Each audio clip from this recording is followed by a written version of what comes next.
Obrigado, Sr. Presidente. Senhora Ministra, outra audição, as perguntas diferentes, espero que as respostas também. A senhora, na sua primeira intervenção, fala que esta questão da guerra também criou aqui uma complicação, que os trabalhos que eram para ir executar nas câmaras municipais há um ano atrás, há 2 anos atrás, tinham um valor e que hoje têm outro. Estamos de acordo. E que estas obras não ficarão por realizar, porque o Governo irá ajudar, etc. Senhora Ministra, sou autarca há muitos anos e todos nós sabemos que os orçamentos municipais são assim meio que esotéricos, porque ali é uma previsão do que é que vai acontecer, quando na realidade, ao início do ano, quando estamos... Há uma coisa que nos orçamentos municipais por norma é negociado e com alguma fiabilidade, que é não a descentralização de competência, mas a descentralização de dinheiro para as juntas de freguesia, de maneira a resolver logo o problema daquela bancada que são os presidentes de junta a garantir o voto no orçamento. Esse é um assunto que é tratado de imediato. Mas eu vou-lhe dar um exemplo concreto. No município onde eu sou vereador, em Loures, já há 28 anos atrás o seu primeiro-ministro foi lá candidato e disse que ia lá meter o metropolitano, quando veio com o burro e com o Ferrari. 28 anos depois não há metropolitano nenhum. E o que é certo é que nos últimos orçamentos municipais e o último executivo municipal da CDU, Bernardino Soares colocava a dizer, por todo o município, a dizer aqui passará o metro. Percebemos agora uma coisa tão fantástica no século XXI, que é a única coisa que estava orçamentado era nada.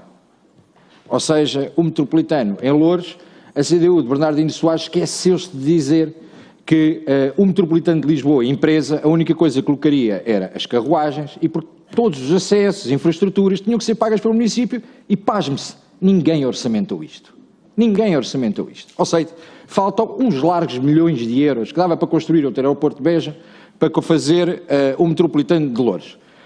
Ora, quando estamos a falar desta situação para resolver os déficits financeiros e as brincadeiras que se criam, porque os presidentes de Câmara, e obviamente não são todos, mas já lá vamos, porque numa audiência que tive com a senhora Ministra há uns meses atrás, não há muitos, diz-se sempre esta parceria entre a Associação Nacional de Municípios e foram alertados. A Associação Nacional de Municípios, na posição do Chega, na visão do Chega, tem tido um posicionamento de defender o Governo junto dos municípios ao invés de defender os municípios junto do Governo.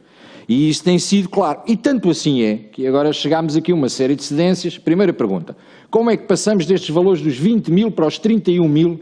Qual foi a conta que foi feita? Ou se foi, bom, então transferimos mais cerca de 50% do valor para as escolas. Ou existe uma base concreta, existe algo concreto que foi ponderado. Ou decidiu-se que era 50%, assim como a questão das refeições escolares, a média, não sei, espero que não tenha sido o mesmo algoritmo que o Governo já utilizou para outras situações, para encontrar a média que vai fazer também nas refeições.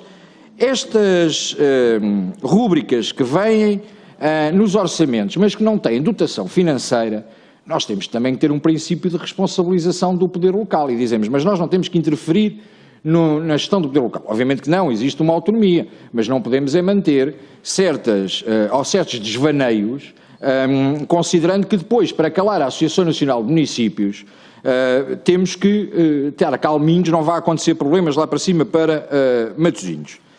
Senhora Ministra, uma das perguntas, como lhe disse, saber como é que chegámos a estes 2,75 € agora das refeições escolares.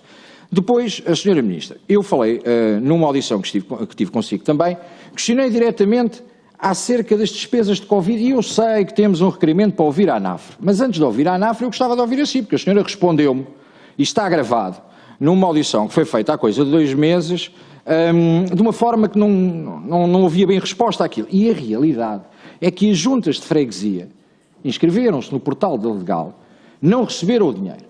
E recentemente o Grupo Parlamentar do Chega fez uma pergunta por escrito, do qual vem resposta do seu Ministério a dizer que não vão pagar absolutamente nada às juntas de freguesia porque esse valor nem sequer está contabilizado e não houve compromisso nenhum.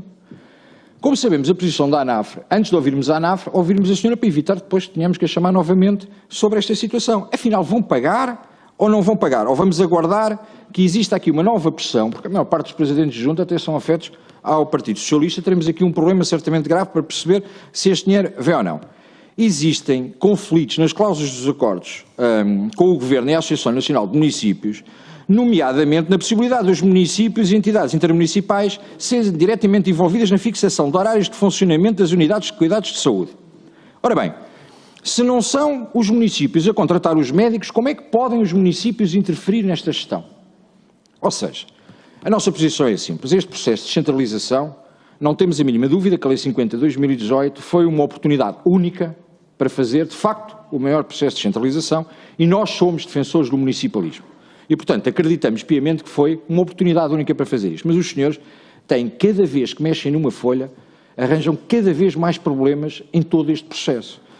E a minha última pergunta é, pegando nas declarações do Sr. Primeiro-Ministro, que diz claramente que o processo da regionalização está dependente do processo da descentralização, assuma ou não assuma o Governo que o processo de descentralização gerido por Vossas Excelências falhou e aquilo que vocês querem é a regionalização. Nunes, sensivelmente 2 minutos e meio. Muito obrigado, Sr. Presidente, e peço desculpa por não ter mencionado o facto de ir a dividir a intervenção logo no início. A frase que eu retenho desta sua resposta é: eu não estive envolvida.